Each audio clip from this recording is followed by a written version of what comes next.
私またわかんなくなっちゃって。私がいるのこっちなのかそっち側なのか。私そっち側のどこにだっている。それは知ってるの。だって繋がっているんだもの。でしょ。でも私の本当の私のいるところってどこ。あ、本当の私なんていないんだっけ。私は私の存在を知っている人の中にだけいるけど、それだって今こうやって喋っている私は私だよね。この私って誰。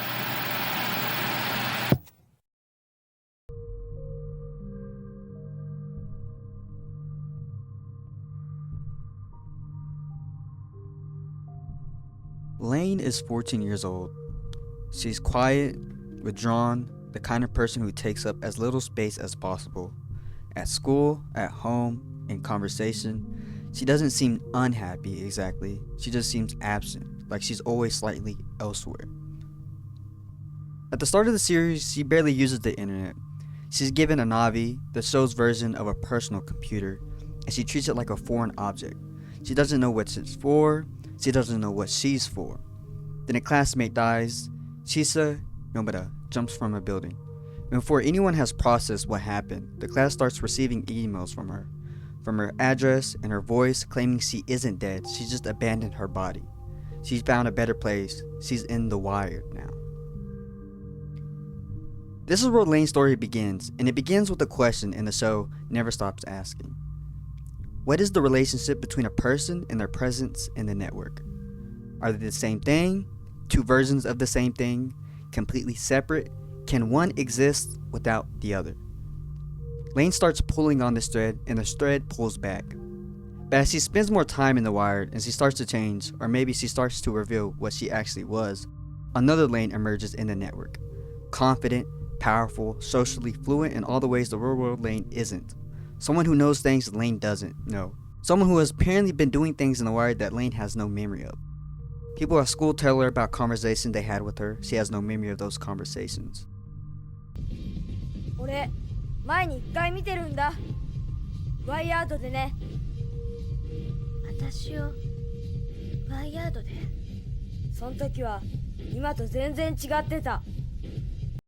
Her best friend Alice starts to pull away, frightened by something Lane apparently said or did that Lane doesn't know what it was. The wired Lane and the world Lane are the same person. They share the same body, they share the same name, but they don't share a continuous experience. They don't share memory.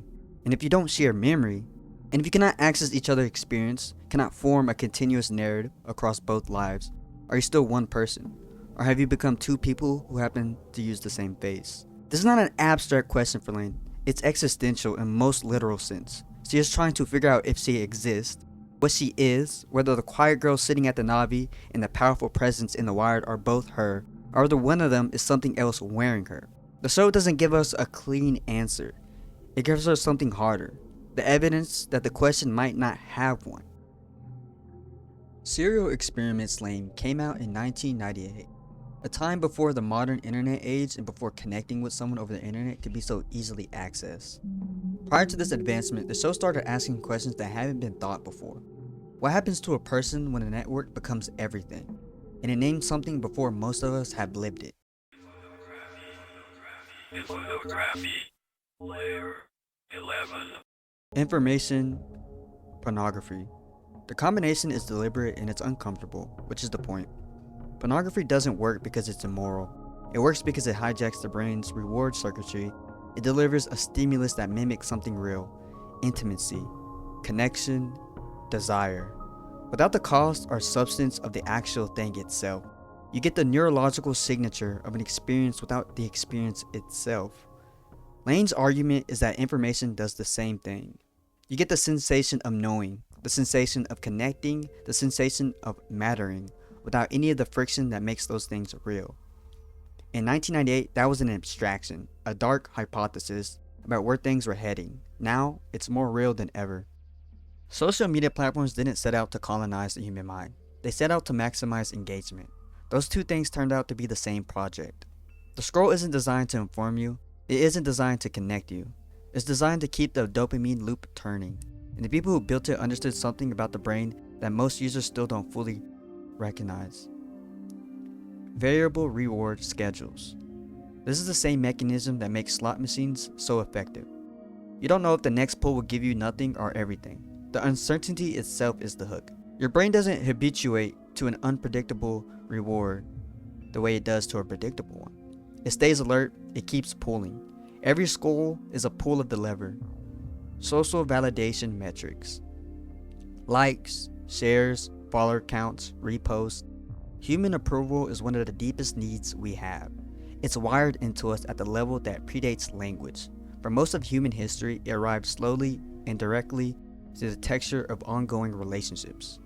Platforms took that need and quantified it into a number your brain could chase in real time. The number goes up and something fires. The number goes down and something contracts. The number stays flat and you wonder what you did wrong. Outrage as a fuel. Anger and anxiety are among the strongest engagement drivers the algorithm has. Not because the platforms want you to suffer, they're largely indifferent to your emotional state, but because suffering keeps you on the platform and being on the platform is all that matters. The algorithm doesn't distinguish between feeling good and feeling bad, it only distinguishes between engaged and gone. These three mechanisms together produce something that isn't really a media environment, it's a nervous system overlay. A second loop running on top of your first one, faster and louder. Trained to your specific vulnerabilities, optimized continuously by a feedback system that has processed more data about human attention than any institution in history. Most critiques of social media stop here. It's addictive, it's bad for you, put the phone down. Lain goes further, and this is where the show gets genuinely disturbing. The question Lain asks isn't, is it bad for you? The question is, what happens to the self when it's been fully colonized by the network? あなたが神様。そう僕が神様だ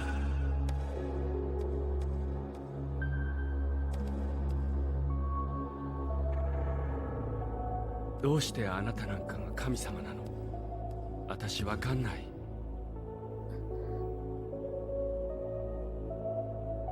あなたは死んだんでしょただの人間としてそんな人が神様になんてなれるはずないじゃない僕は肉体なんてものが不要だと分かったんだ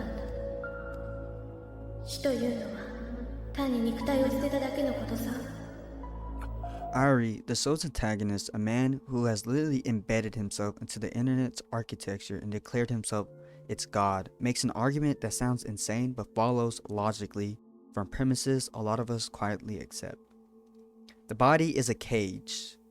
Consciousness is information, therefore shedding the body, dissolving into the network. That isn't death, that's liberation. Pure mind, pure connection, no suffering, no loneliness, no death.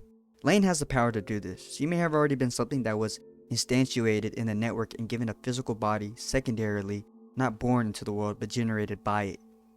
And she refuses. 君にはもう肉体なんていらないんだよレイそんなの嘘だ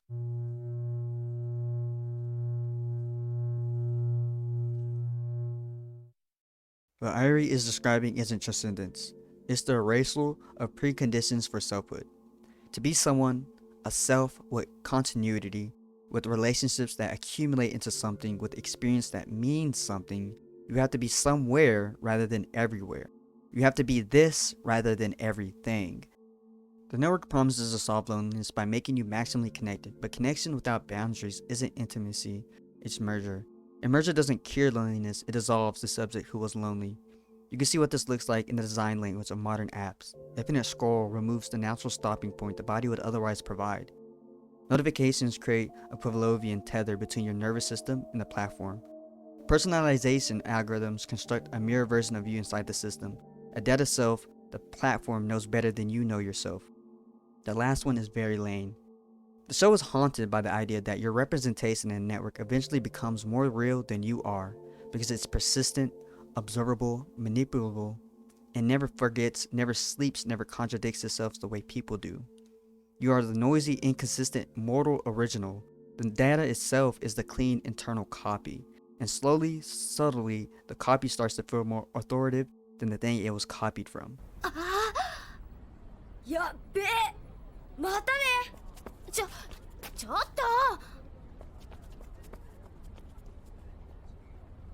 とムカつく。ああもうこれじゃシミになっちゃうよ。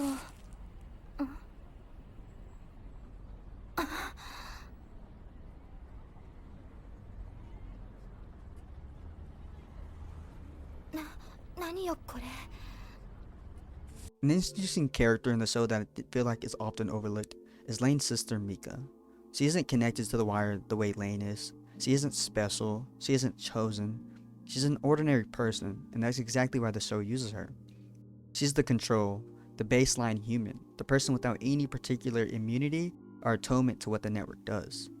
And throughout the show, she falls apart. Not dramatically, not all at once. It starts small. An intrusive image at the edge of perception. A face she doesn't recognize. A phrase repeated in a voice that isn't hers. And the transition starts to go. She'll be in one place and then another with no felt sense of having moved. Time stops sequencing correctly. The past stops staying behind her and starts arriving without warning, ambient, sourceless, untethered from cause and effect. What Mika is losing is the edit. Because memory was never actually linear to begin with. That's the thing the show is quietly insisting on. The sequencing, first this happened, then that, one moment leading to the next. Coherent chain as a construction the brain performs on top of a much messier underlying process. What memory actually runs on is association. Similarity, emotional resonance, sensory overlap. A smell retrieves something from 30 years ago, not because it's chronologically adjacent, but because it shares a frequency with it. The brain is constantly pulling threads across time, not along it. We just don't notice because normally the construction holds. The edit is seamless. The narrative of self moving forward through time feels natural because the machinery maintaining it is invisible. Mika's machinery is breaking, and the reason it's breaking is specific. The Wired isn't attacking her from outside, it's exploiting something that was already true about memory. This is what the show is warning about underneath the warning. You watch something enough time and it starts to feel like something you lived. You see your own life reflected back through an algorithm's curation, and the reflection starts to feel more authoritative than the original. The network version of your past gradually becomes the version you reach for because it's cleaner, more consistent, always available, while the actual memory lived one, the one that was never fully linear to begin with, quietly loses resolution. Mika doesn't do this by choice, it just happens to her. Have you ever thought about deja vu and what it actually is? Not as a curiosity, as a window to something. Memory has two components that normally run together so seamlessly you never notice they're separate. There's familiarity, the feeling that something has been encountered before, and there's recollection, the actual retrieval of when and where. Deja vu is what happens when familiarity fires without recollection. The feeling of pastness arrives with no memory to attach to. You feel certain you've been here before. You cannot locate when. What this reveals is that the feeling that tags your memories as memories, that quality of this happened, this was real, this belongs to you, is generated by the process that is independent of actual past experience. It can misfire, it can fire on things that had never happened. And this matters enormously because every memory you have comes with that feeling of pastness attached. You've always assumed the feeling is a symptom of the memory, that it arises because the memory is real.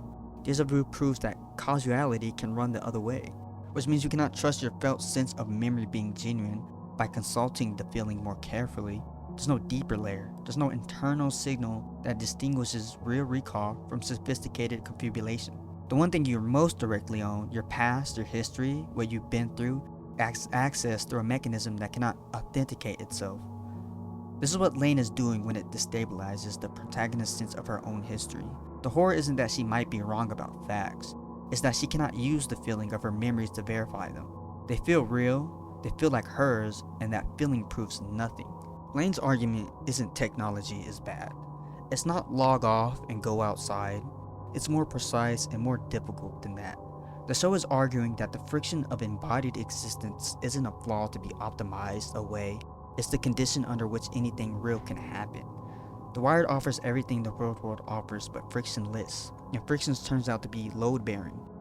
Difficulty, boredom, delayed gratification, physical presence, the vulnerability of being seen by someone who is actually there. These aren't bugs in human connection. They're what makes it conform into something durable. The network promises connection and delivers connection-shaped stimulation, promises meaning and delivers the neurological signature of meaning.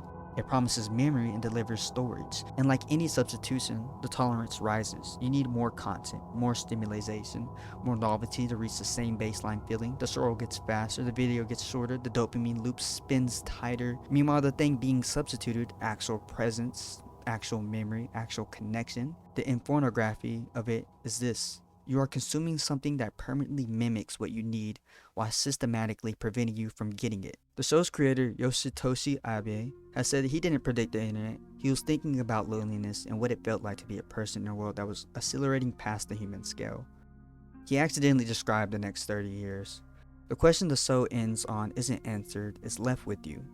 Lain chooses embodiment, choosing limitation, choosing the friction of being a specific person in a specific place with a specific past that is real whether anyone remembers it or not. Whether that's the right choice, whether it's even a choice most people feel they have anymore, the show doesn't say, but it asks. In a world where the network is always on, always watching, always offering to hold your hand, always to showing you memories to validate your existence, to tell you what you felt, and when and whether it counted, the question whether you're still the one doing the remembering might be the most important question you're not asking. After all, どこにいたって人はつながっているのよ。